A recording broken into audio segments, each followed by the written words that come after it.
All right, what's going on, everybody? Gaby Card Stacks here. I've been selling a lot of smaller cards on eBay lately, so I'm going to show you how it's all been adding up and what's been moving on my store.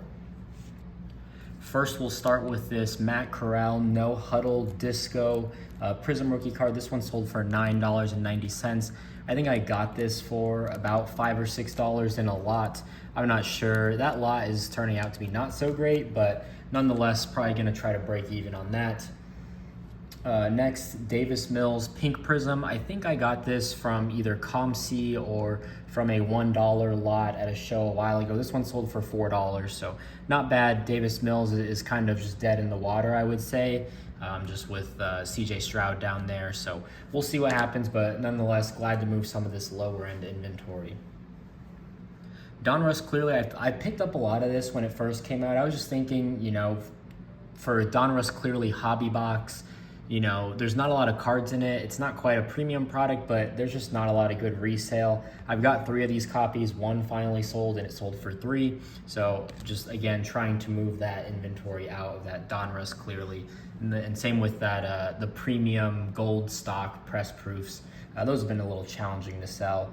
Next, Hunter Renfrow, red yellow optic. I got this for $1 at a show, and this one sold for $4, so not bad. Again, all about moving this lower end stuff. All of this is going to be adding up. I'll be adding the totals as we go, and then we'll break down, of course, what I'm into the cards for and all of that at the end. Next one here, George Kittle Funkadelic. This is a red number to 199. This one sold better than I thought it would. The only reason why I picked this up, I was listening to Pardon My Take on the way to the show. They had George Kittle, recurring guest on the show, and he was just kind of on my mind, I guess. So got this for $1. This one sold for $7. Was pretty surprised. He doesn't have a rookie card, so maybe some of just his other sets and numbered cards are more desirable, but to be one of the better flips of the lot, I was pretty impressed. This was a nice $5 find at a show. You'll see a lot of optic rookies of Trevor Lawrence go for 10 at shows. The Donruss probably like 7 or 8, maybe 5. But to see 2 Prizms at $5, that was a really lucky score there. These sold for $19.99 a piece. I'm gonna ship them standard envelope with that eBay rigid mailer for $1, and so we'll turn this $5 or the $10 total into about $34, $33. So a nice $20 gain at least from these 2 cards. This is a Jamar Chase Prizm flashbacks from 2012, the design at least. And this one sold for 10. I got it for 5 at a show. So after fees, probably netting about $2.50, maybe $3, but nothing terrible there. Making money and moving on. This I got for $1 at the show last. Antonio Gibson Purple Ice. I love the Purple Ice. These are numbered to 225. This one sold for $3. I'm into it at $1. This came from that George Kittle lot and a few others. So, I'm probably making money at the end of the day once I sell everything out. Everything else on top is just profit. So, again, just moving all these lower end cards. Should I have bought them? Maybe, maybe not. But nonetheless, happy to move them and recycle that money, put it into something else. Kyle Phillips, Mosaic Genesis, a case hit from retail, I believe. I'm not quite sure the format, but this sold for $12. I think I got this for about $5 or $6.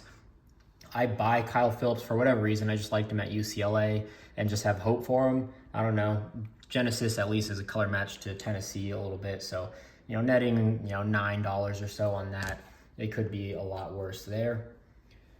This was actually a pretty surprising sale as well. I got this for 10 cents in a show not too long ago, and this one sold for $4.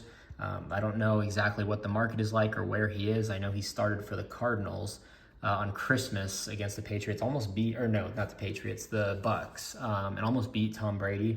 That was a pretty good game, but this one sold for $4. So from 10 cents to $4, I'll take that. And then another 10-cent sale, Casey Schmidt, first edition.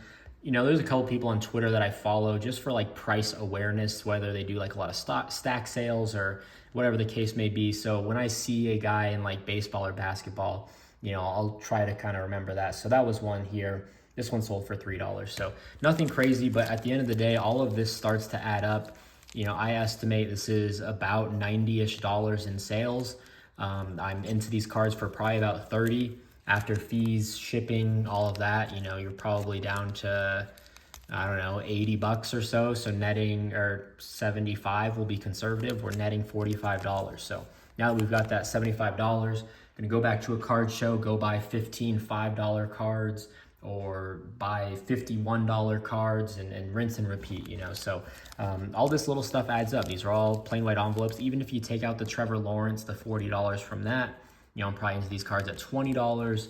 You're down to, what is that, 50 bucks, netting 40 bucks after that. You're still doubling up your money, and we're gonna rinse and repeat, reinvest that money into something else. So now, you know, turning that $40 into 85, we're gonna turn that $85 into, you know, 120, that 120 into 200. So it's just a constant cycle. As long as you have the time, put in the work, you know, it'll all come full circle. So that's everything that sold on my eBay. Let me know what you think. If you enjoyed, drop a like, subscribe, comment. I guess this will probably come out Saturday, perhaps. There's still time to enter the Prizm Blaster giveaway. I'm gonna link that video in the description. You just have to like and comment on it, and of course be subscribed, and you're entered to win. So that is everything for you, and we'll see you in the next video with my show pickups on Sunday. I'm going to a card show on Saturday, so you'll see that all tomorrow. So see ya.